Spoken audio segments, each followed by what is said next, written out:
Ethical hacking के दूसरे भाग फुटप्रिंटिंग में आपका स्वागत है। फुटप्रिंटिंग किसी भी हैकर का पहला कदम या फर्स्ट स्टेप होता है। पहले ट्यूटोरियल में आप ये जान ही चुके हैं कि अपने टारगेट सिस्टम को जाने बगैर या फिर यूँ कहें कि जिस सिस्टम या ऑर्गेनाइजेशन को आप हैक करना चाहते हैं उस सिस्टम के विषय में पूरी जानकारी एकत्र किए बगैर हैकिंग अटेम्प्ट करने वाले हैकर सुसाइड हैकर कहलाते हैं। जानकारियों से मेरा तात्पर्य टारगेट सिस्टम लाइव है या नहीं, उसका आईपी एड्रेस क्या है, जियोग्राफिकल लोकेशन क्या है, कितने सिक्योरिटी सिस्टम हैं जैसे आईडीज़ या फायरवॉल, और कितने डोमेन नेम हैं, ऑपरेटिंग सिस्टम क्या है, या फिर ऑर्गेनाइजेशन कितनी बड़ी है, phone number, email ID, employee के विषय में सारी जानकारी। इन जानकारियों को एकत्र करके ही हैकर अपने कार्य को अंजाम देते हैं। ये ठीक वैसा ही है जैसे चोर बैंक में चोरी करने के पहले करता है, जैसे जान लेना कि कैमरास कहाँ कहाँ लगे हैं, कितने गार्ड्स हैं, एम्प्लॉयज़ कितने हैं, कैश किस काउंटर पर मिलेगा। दोस्तों, कम से कम एक समझदार चोर तो इन तरीकों को अपनाता ही है। एक पेनिट्रेशन टेस्टर या एक साइबर सिक्योरिटी एक्सपर्ट को एक हैकर की तरह ही सोचना होता है, इसलिए उन्हें भी इस विषय में संपूर्ण जानकारी होनी चाहिए। तो आइए देखते हैं फुटप्रिंटिंग की क्या परिभाषा होती है। The fine art of gathering target information is called footprinting. समझदारी से टारगेट के विषय में सारी जानकारियों को इकट्ठा करना फुटप्रिंटिंग कहलाता है। फुटप्रिंटिंग को हम दो हिस्सों में डिवाइड करते हैं, एक्टिव और पैसिव। आइए पहले पैसिव फुटप्रिंटिंग को समझते हैं। Passive footprinting is a method in which the attacker never makes any contact with the target system. Passive footprinting में अटैकर अपने टारगेट से डायरेक्टली या सीधे सीधे कोई भी कॉन्टैक्ट नहीं करता है। पैसिव फुटप्रिंटिंग में अपनी सारी जानकारियाँ टारगेट की नज़र में आए बिना या जहाँ पहले से टारगेट के बारे में इंफॉर्मेशन अवेलेबल है वहाँ से इकट्ठा की जाती है, जैसे Google search, whois queries, DNS lookup, social networking site वगैरह वगैरह। गूगल सर्चिंग या गूगल हैकिंग टर्म का उपयोग उस कार्य के लिए किया जाता है जब कोई हैकर एक्सप्लॉइटेबल टारगेट और सेंसिटिव डेटा, जिन्हें हम गुप्त जानकारियाँ कहते हैं, को खोजने की कोशिश करता है सर्च इंजन या ब्राउज़र के द्वारा।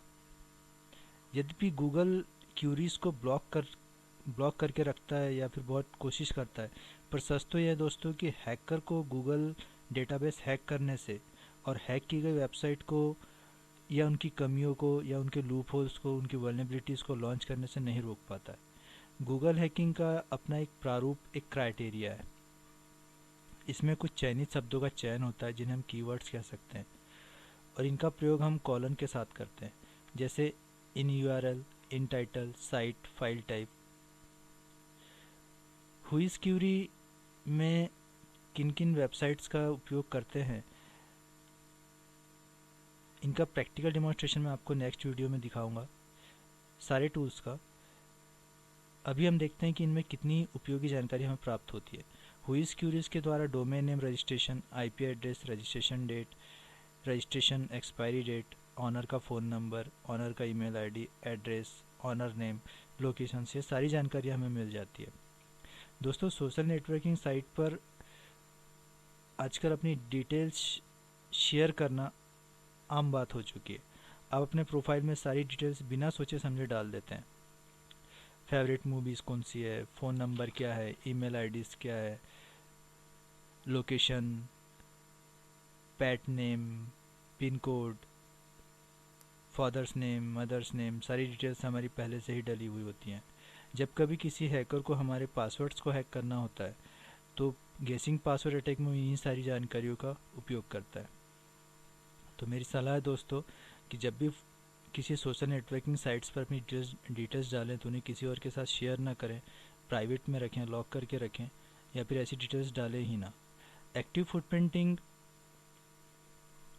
फुटप्रिंटिंग में वेबसाइट मिररिंग, वेबसाइट्स को मिरर करना, ईमेल ट्रेसिंग और सर्वर वेरिफिकेशन आते हैं।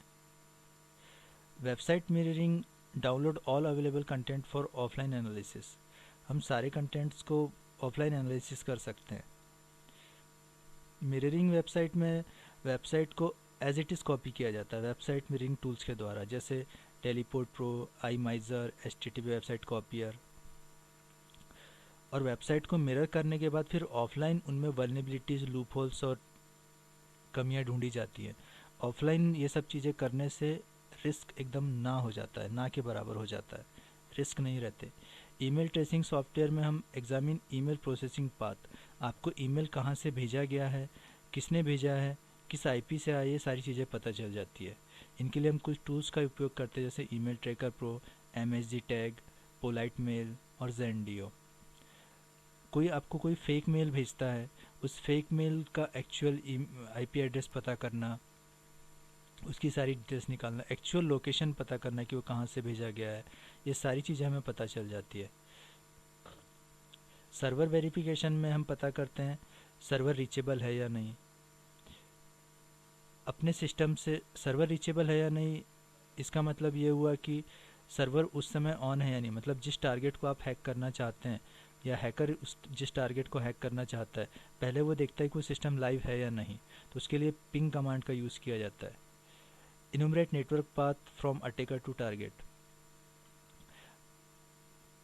अपने सिस्टम से लेकर टारगेट सिस्टम तक कितने राउटर से होकर हम गुजर रहे हैं, वो पाथ पता करने के लिए सर्वर वेरिफिकेशन टेक्निक आ जाती है। इसमें tracert, visual trace port, Sam Spade, TCRT, traceroute, इन सारे टूल्स का यूज़ किया जाता है। कनेक्टिविटी देखना हो अगर हमें कि हमारी कनेक्टिविटी एकदम उस टारगेट से सही आ रही है या नहीं आ रही, तो इसमें हम पिंग कमांड का ही यूज़ करते हैं। इससे हमें ये पता चल जाता है कि टारगेट से हमारी कनेक्टिविटी कैसी है, कहीं कोई सर्वर प्रॉब्लम तो नहीं है, कोई नेट प्रॉब्लम तो नहीं है। ये सारी चीज़ें, ये सारी डिटेल्स पता करने के लिए हम सर्वर वेरिफिकेशन टेक्निक्स का इस्तेमाल करते हैं। इसमें जो टूल्स होते हैं ये आपके सामने दिए हुए हैं, ping, trace RT, visual traceroute, Sam Spade, tracert, traceroute. इन सारी डिटेल्स को प्रैक्टिकली मैं आपके सामने नेक्स्ट ट्यूटोरियल में रखूँगा, और नेक्स्ट ट्यूटोरियल में आपको किन किन टूल्स के बारे में बताऊँगा। आइए इन पर एक नज़र डाल लेते हैं। Tools we are going to use in next tutorial, that is Google searching. Google पूरा गूगल सर्चिंग देखेंगे अभी, जो मैंने आपको बताया कि किस तरीके से की जाती है, कि प्रैक्टिकल देखेंगे।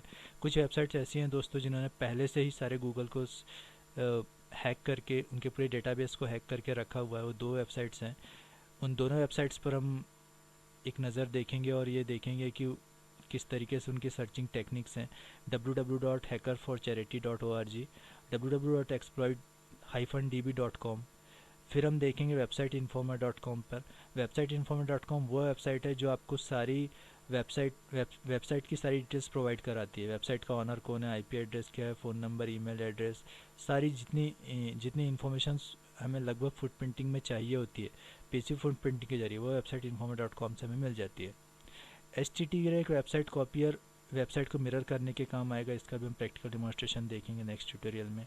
ईमेल ट्रैकर प्रो, ईमेल के सारे डिटेल्स वगैरह हम यहाँ पर देखेंगे। Ping, trace RT, Sam Spade, trace route वगैरह के लिए। और हम एक और वेबसाइट लास्ट में देखेंगे जिसको हम कहते हैं www.archive.org। दोस्तों ये वो वेबसाइट है जो किसी भी वेबसाइट का पास्ट या उसकी हिस्ट्री को शो करता है। मान लीजिए आज एक वेबसाइट है, उसमें वो डाटा नहीं है जो पहले था, और वो डाटा मेन वेबसाइट से डिलीट कर दिया गया, हटा दिया गया, और उस डाटा की भी डिटेल्स आपको निकालनी हो तो आप यहाँ से देख सकते हैं। और ये भी देख सकते हैं कि करंट में कितने डेटाज वहाँ पर डाले गए हैं, कब कौन सा डेटा अपलोड किया गया है। मान लीजिए यूट्यूब की बात करें तो यूट्यूब में आज कितने वीडियो डाले गए हैं, कुछ साल पहले कितने वीडियोज़ डाले थे, किस तारीख को डाले थे, वो सारी डिटेल्स आपको www.archive.org से मिल जाएगी। इन सारे टूल्स को मैं आपको प्रैक्टिकली नेक्स्ट ट्यूटोरियल में दिखाऊंगा। मुझे आपके फीडबैक का बहुत इंतज़ार रहेगा। प्लीज़ मुझे बताइएगा कि आपको मेरा वीडियो कैसा लगा, और देखते रहिए। नेक्स्ट वीडियो में मैं आपको सारा प्रैक्टिकल डेमोन्स्ट्रेशन दिखाना हूँ। तब तक के लिए बहुत बहुत शुक्रिया, धन्यवाद।